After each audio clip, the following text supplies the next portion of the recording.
Okay, it's 12:02, so I think we'll go ahead and get started. Hello everyone. Welcome to the Water Planning and Local Comprehensive Plans webinar. It's one of our many interactive technical assistant events that we are offering through the PlanIt Education and Training Program.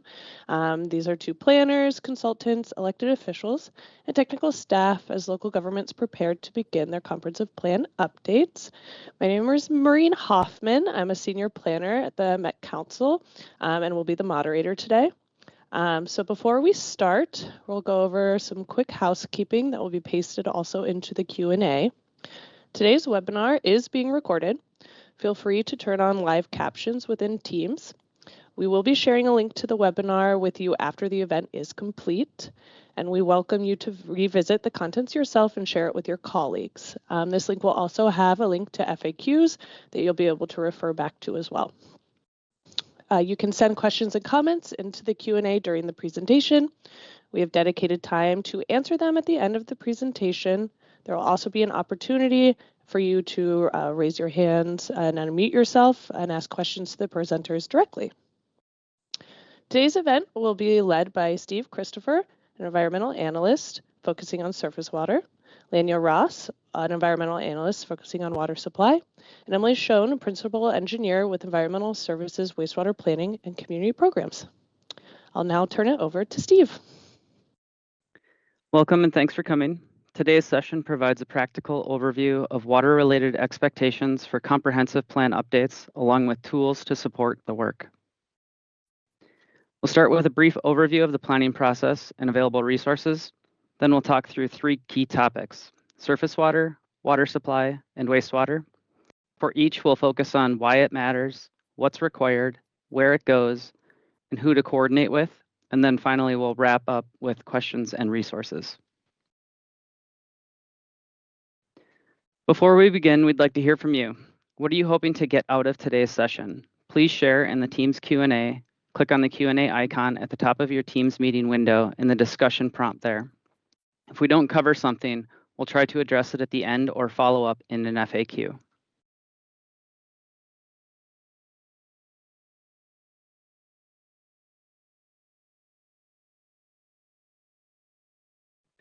We're assuming you're already familiar with comprehensive plans at a high level, a decadal process that starts with the census in the upper right, then updates of regional plans, then transitioning to local comprehensive planning, followed by implementation. Today, we are here at Comprehensive Plan Guides and Training. Today, we are going to try to emphasize a few themes. Water planning supports long-term community growth and resilience. You don't need to do this work alone. There are tools, templates, and partner organizations to help. Early coordination with reviewers can save time and reduce revisions later. This webinar is not about checking boxes. It's about understanding expectations and helping you move through the process with more confidence. After participating in this webinar, you should know where to find required water content for your comprehensive plan, know where to find guidance and resources to help develop that content, understand at a high level who reviews this information and what they're looking for, and understand the schedule and key milestones. Water planning plays a key role in achieving the region's long-term vision for a prosperous, equitable, and resilient region. Water is foundational to regional and local growth and resilience. Local decisions shape long-term outcomes. For example, land use choices directly affect flood risk and surface water quality, drinking water availability, wastewater system capacity. Comprehensive plans are where these connections come together. They are an important tool that aligns regional goals with local development and infrastructure decisions. The resources we're sharing today are about supporting this alignment. Before we share where to find minimum requirements for water in your comprehensive plan update, please take a moment to share a little about why planning for water is important to you or how it benefits your community. We'll launch a quick poll. Click and drag the box that you think is one of the most important benefits of water planning for your community to the top of the list. When you're done, the results of the poll should pop up on your screen.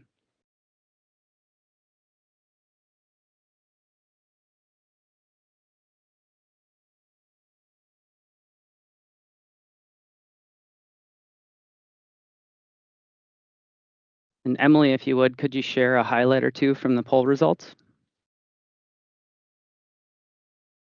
Yeah, so far we have a tie with manages infrastructure costs and mitigates risks. And then the next one is protects public health, and last is economic growth. Great, thank you. Those benefits are all important reasons for planning and why we have state statutes and regional policy and plans that address water management. Water planning requirements for comprehensive plans come from a few key places: state statutes, regional policy, including Imagine 2050, and system statements provided to communities. Minimum requirements for each community are outlined in the local planning handbook. These all work together to create a consistent framework across the region. There are three main tools to support your water planning work: checklists of what's required, guidance and how to meet requirements, templates and forms, which is where content goes. Together, these resources support a complete water chapter for your comprehensive plan update. You can find your customized checklist of minimum requirements in the local planning handbook. Search for your community page and click the link to download your customized checklist. You can find guidance for surface water and water supply planning on the resources page of the local planning handbook. That's also where you can find the water chapter template. The water chapter template is designed to help communities organize water content, ensure required information is included, support a smoother review process, and using the template is encouraged but not required. Communities may use another format as long as all requirements are addressed. And I'll turn it over to Emily now.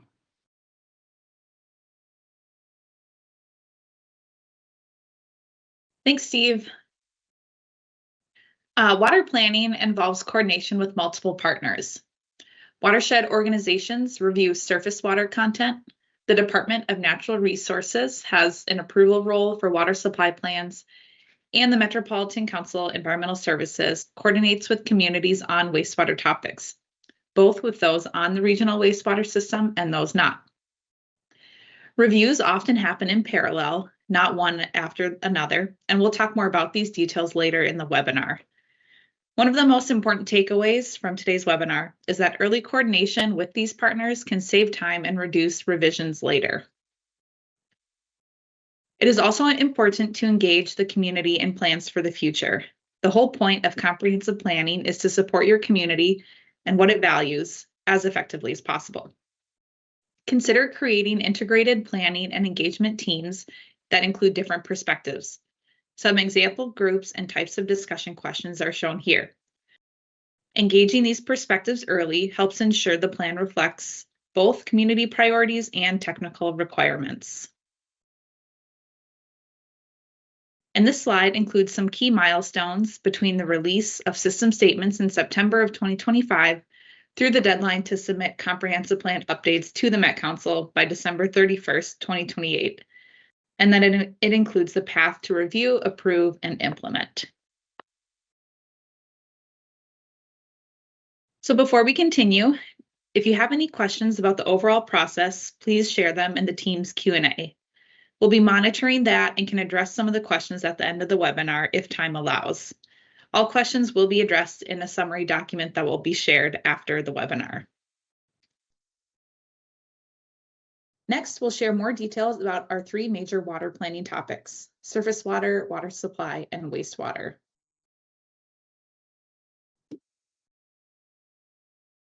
Thanks, Emily. Surface water planning matters because it protects public health by managing polluted stormwater runoff. It prevents flood damage, especially as development increases, impervious surface, and climate change alters weather patterns. And it secures water quality for consumption and recreation. Effective planning ensures long-term sustainability of rivers, lakes, and wetlands that benefits human and ecosystem health. It provides urban resilience by helping communities adapt to population growth. It also creates economic and community value by protecting and enhancing property values and supporting quality of life through providing clean water. Before we continue, we'd like to know what is your favorite surface water in the metro region. Please share that in the Q&A. Providing one of my favorites would be Little Long Lake. It's located within the Northwest Metro, and it's a 10 horsepower limit for the motor, so it's a really nice place to bring the kids and get out on a paddlecraft or go for a swim.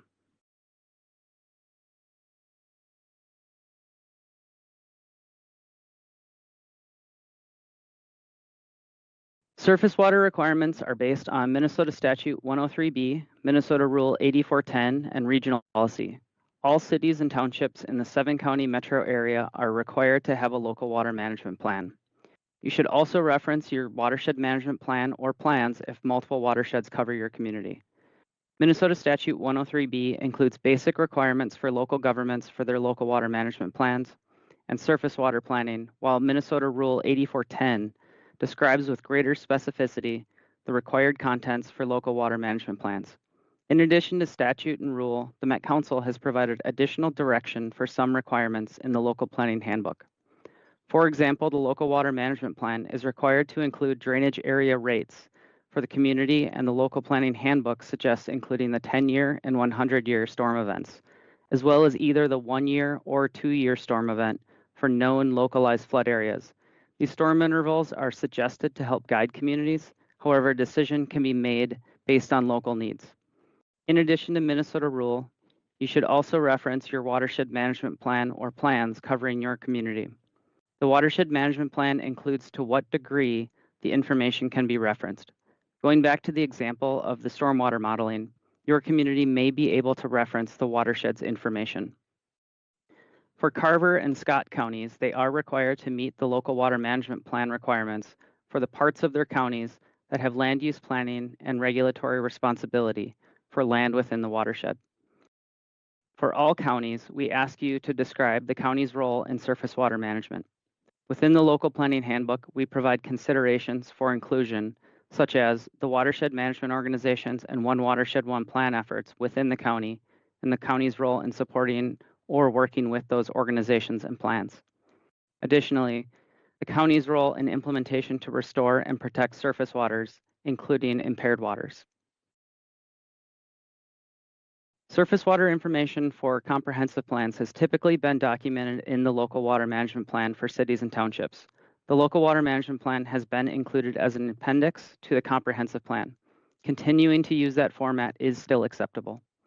For this round, we have created a template for a water chapter of the comprehensive plan, which can be used in place of or in combination with the local water management plan. Additionally, the required information may be referenced to the watershed plans.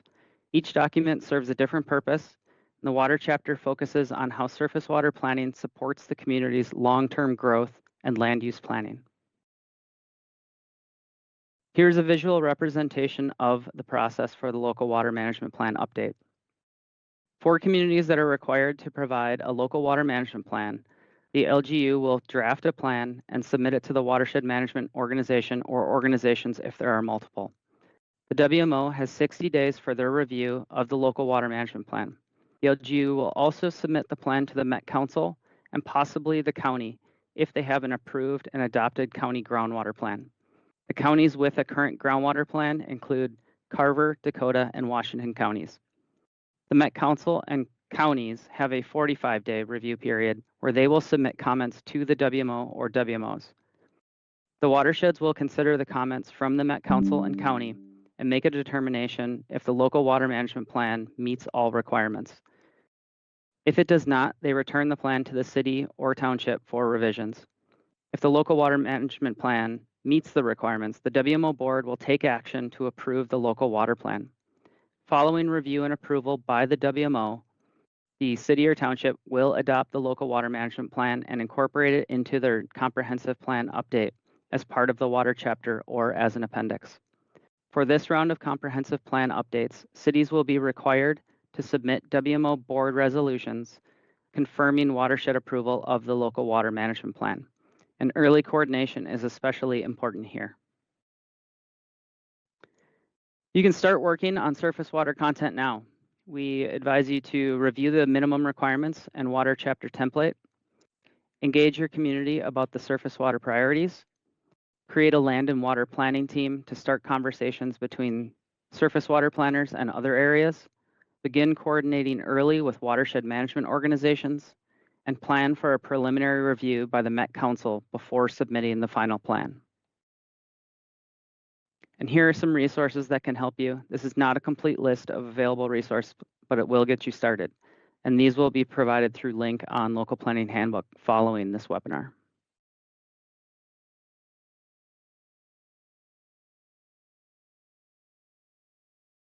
Thanks, Steve. A related topic is water supply. And so I am going to do a little bit of shifting here. But surface water, of course, is one of the most important sources of our water supply. So there's some strong connections. Water supply, as you all know, is critical for ensuring our communities have essential drinking water and supporting long-term growth and resilience.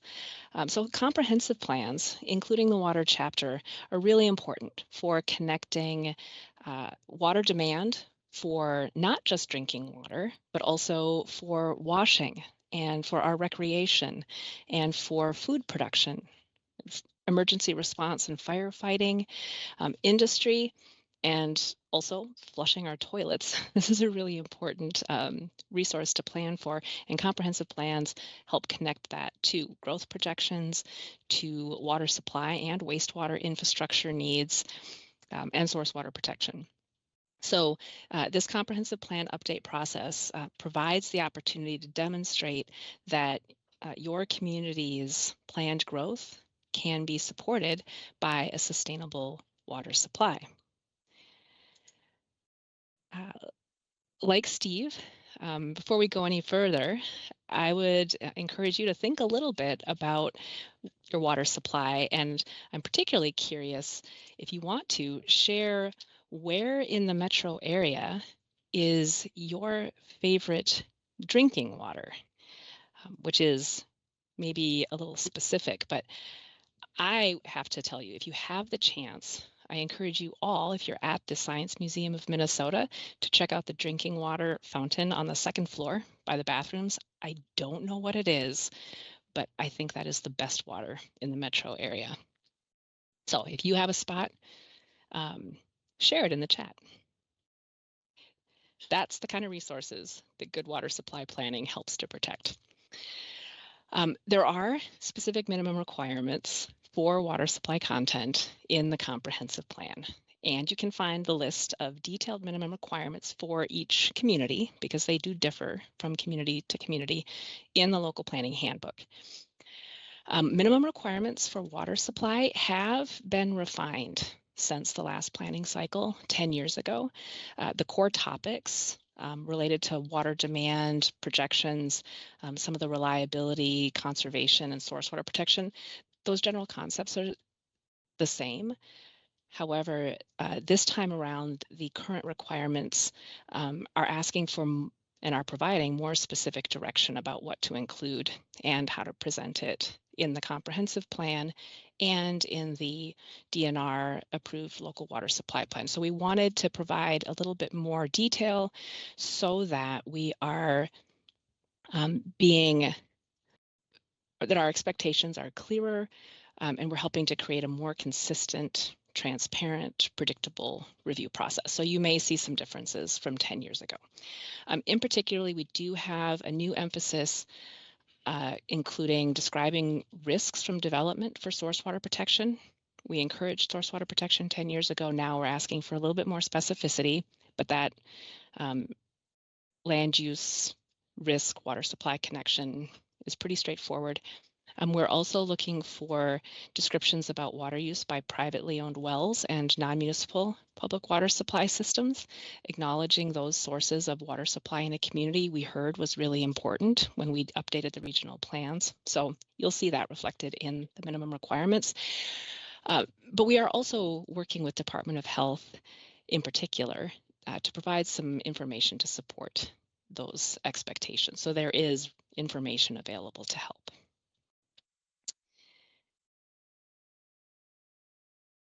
The water supply information for the comprehensive plan update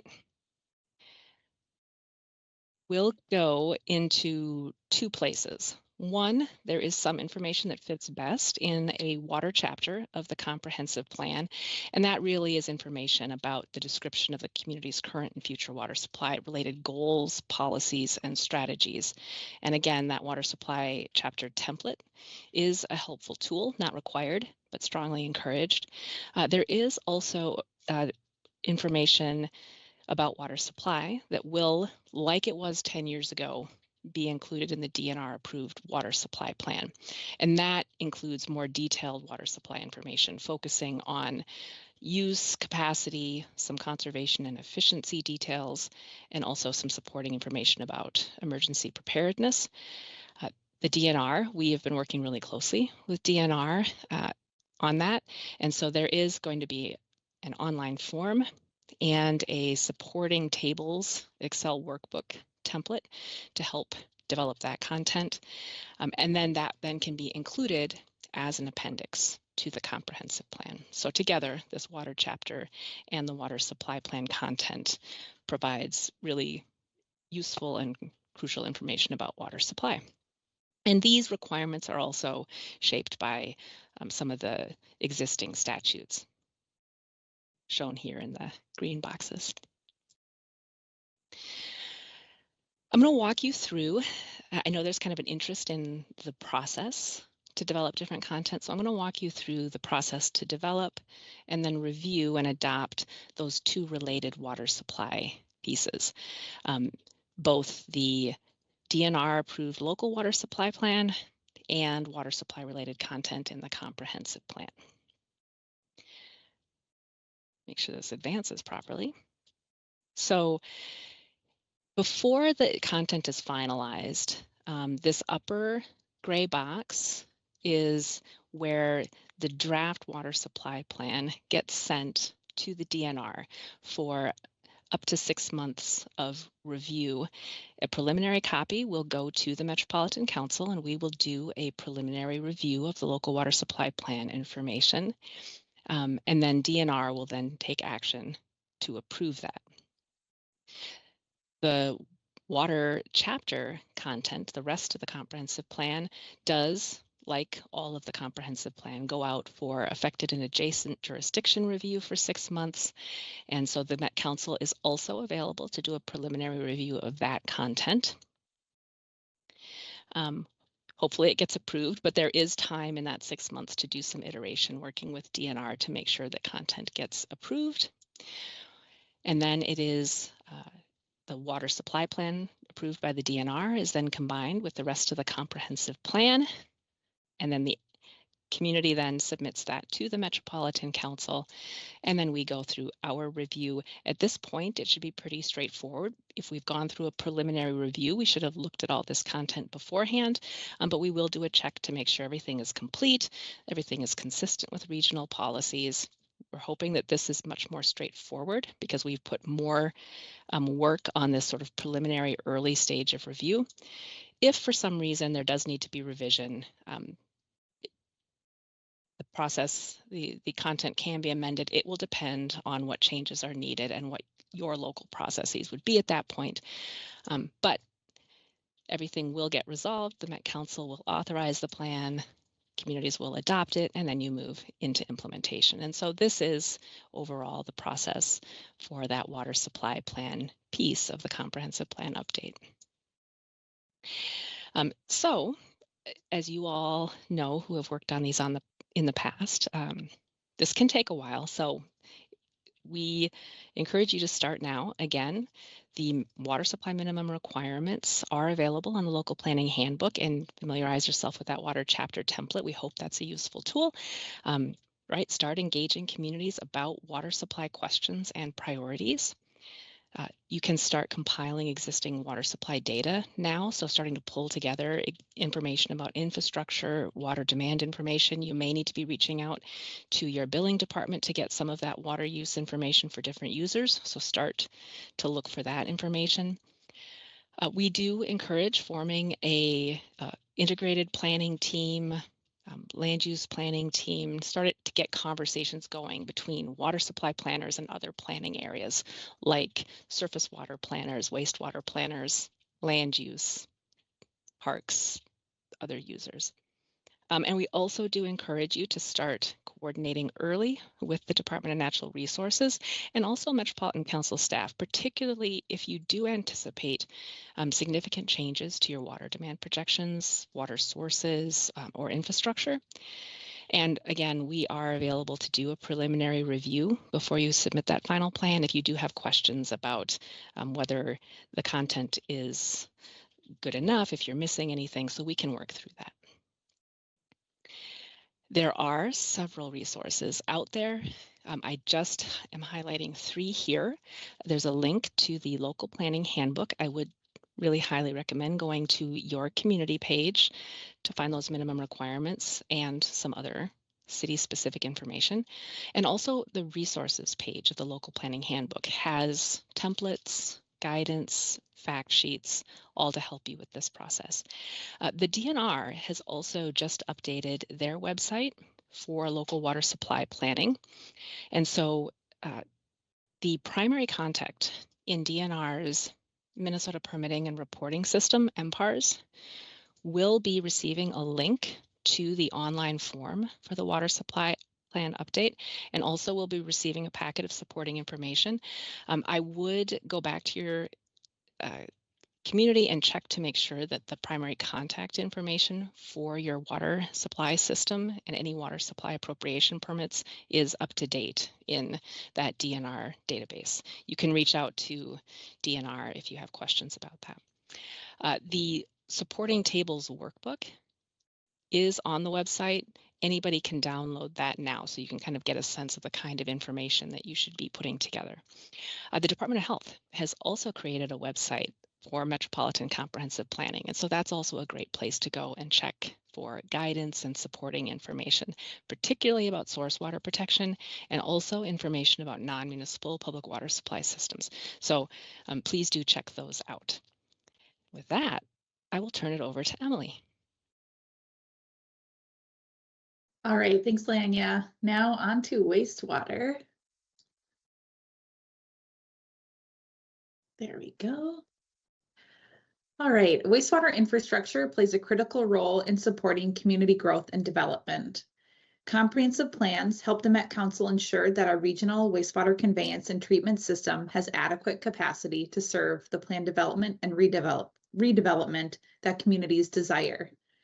Planning is critical because a community's comprehensive plan must be consistent with regional policy and approved by the Met Council before any sewer extension requests are granted. It also ensures that the regional wastewater system has capacity for that growth for those that are on the regional system, and helps us be good stewards of the regional investment in our infrastructure by using the infrastructure efficiently. And it helps continue our efforts of reducing inflow and infiltration. And lastly, planning supports sound management of private wastewater treatment systems. So my wastewater question for all of you is, where does your wastewater go for treatment? Please share your answer in the team's Q&A. If you haven't seen one of these this map before, this is our service area map. So the different colors represent our different water resource recovery facilities. So if you're served by the Metro Water Resource Recovery Facility, you'd be represented by the green. So if you live within the green area or work within the green area, your wastewater goes to Metro. The detailed list of minimum requirements that are specific to your community can be found on your community page in the local planning handbook. And these requirements help ensure that planned growth aligns with available wastewater infrastructure and regional system planning. For all communities, we request specific wastewater GIS data to provide a comprehensive data set of the local sanitary sewer systems in the region. This local data is used to develop our sewer service areas and identify connection locations from these systems to the regional wastewater system. Submittal instructions can be found at the link on the slide. The instructions also provide more examples and explain why we are asking for this data and what we do with it. The preferred GIS submittals are electronic geodatabase files or shapefiles. The other minimum requirements vary by community type. There are requirements specific to those served by the regional system, to those served by local wastewater treatment facilities, those served by private communal systems, and lastly, those served by individual subsurface treatment systems. The list of minimum requirements that are specific to your community only lists the requirements that apply. So if your community is only served by the regional wastewater system, there will not be minimum requirements in your list that pertain to local wastewater treatment facilities. All communities, though, do have requirements related to private communal systems and individual subsurface treatment systems. Overall, the minimum requirements for all these systems are very similar to the requirements from Thrive 2040. And these images show what to look for on your community page. The blue boxes are those 4 community types that I just mentioned, and then the minimum requirements are listed below. So local governments are required to submit both a wastewater plan element to their comprehensive plan, which describes the service needs from the council, as well as a comprehensive sewer plan. The wastewater information and minimum requirements should be included in that wastewater plan element of the comprehensive plan. And like mentioned earlier, the water chapter template is a resource to help you complete those water-related minimum requirements for your comprehensive plan. All minimum requirements will be satisfied if all items in that template are addressed for your community.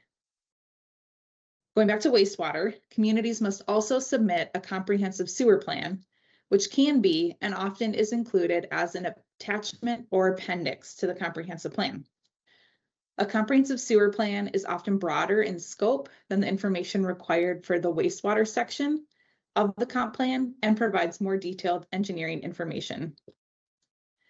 The Met Council does not review comprehensive sewer plans for completeness or conformance as a part of the review process. However, they are referenced and used as supporting documentation to determine Met Council wastewater system needs. And also on the slide, if you're interested, are some of the state statutes that support these requirements. Wastewater planning in communities is closely connected to the regional wastewater system plan that is developed by the Met Council. In our review, we look for plans that are consistent with regional wastewater policy, plans that are complete, containing all the information needed to conduct a review, and we look for plans that conform with Met Council and neighboring community plans. We also review for any substantial impacts or departures, meaning a community's planning may have the potential to impact our regional wastewater system investments, often meaning that wastewater service desired from a community is either more than or less than what was previously planned for and provided by the Met Council. Early coordination with Met Council staff can help identify potential issues related to service availability, infrastructure timing, or system capacity, and have them addressed earlier in the planning process. So to get started on the wastewater section of your plan, a few suggestions are provided on the slide. We recommend beginning to review your minimum requirements, any data needs from your community and the Met Council, and reach out with any questions. And like with the other submittals, the Met Council can do a preliminary review of your plan before official submission. We also have some wastewater specific resources that you can access. We have local forecasts, wastewater flow projections, and metered flow data for communities that are served by the regional system. The customer portal would be the place to find your community's wastewater flow and other related information. There also is wastewater specific GIS data in the local planning handbook that can assist in your planning and mapping. And then sewer forecasts are provided on your community page. The image on the slide shows what a typical table of a sewer allocation forecast looks like, and that table can be downloaded to easily add to your plan. So we've covered a lot today, and we know there might be questions, and so we are here to help. As you go through the update process, reach out to your sector reps with general questions. And Steve, Lanya, and I are also resources for the more technical questions about surface water, water supply, and wastewater.